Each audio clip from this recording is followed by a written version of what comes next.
You ever noticed how some people say they want love, but the moment it starts to feel real, something changes? They don't say it out loud.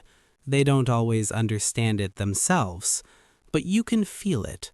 The distance, the shift in energy, the way someone who was once fully present suddenly becomes hard to reach. And the easy explanation is this: they're not ready. They're not serious. They don't want commitment. But here's what most people don't slow down to ask. What kind of psychology creates that pattern in the first place? Because people don't randomly become emotionally distant. They adapt. And if someone consistently pulls away when things get close, there's usually something deeper happening beneath the surface. This is what psychologists often refer to as avoidant attachment. But labeling it isn't enough. To really understand it, you have to look at what shaped it. Because fear of intimacy doesn't start in adulthood. It starts much earlier, usually in environments where closeness didn't feel safe. Not always in obvious ways. Sometimes it's subtle.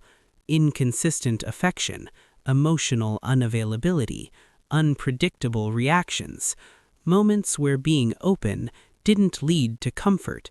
It led to confusion, or rejection, or being ignored.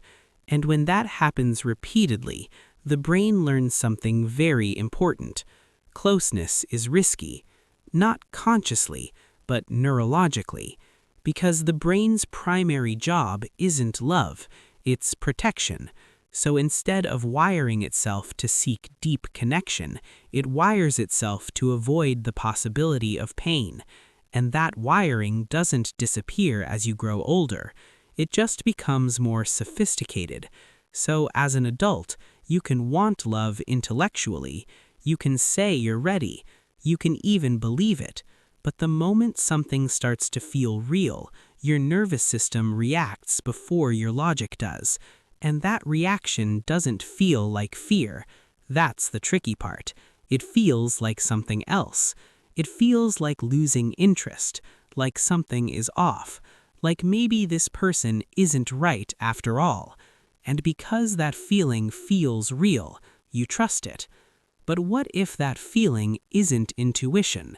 What if it's conditioning?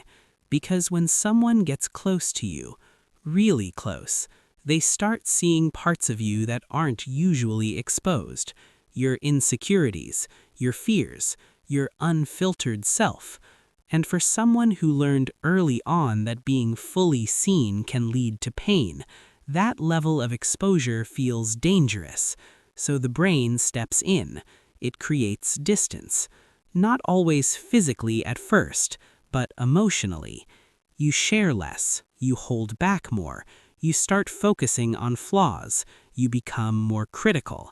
Not because the other person changed, but because closeness increased, and increased closeness activates old patterns. Now here's where it gets even more complex. People who fear intimacy don't just behave this way. They often find themselves in the same types of relationships, over and over again. And it's not random. They tend to attract people who want more closeness, people who are expressive, emotionally available, willing to invest. And at first, this feels good. It feels validating, to be wanted, to be chosen. But as that person moves closer, the dynamic shifts, because now the pressure of connection increases, and with it, the discomfort.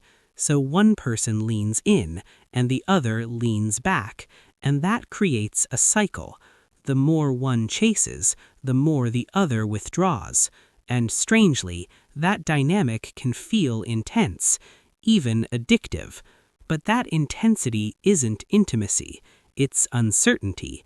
And uncertainty activates the brain's reward system, because when something is unpredictable, the brain pays more attention, it tries harder, it becomes more emotionally invested.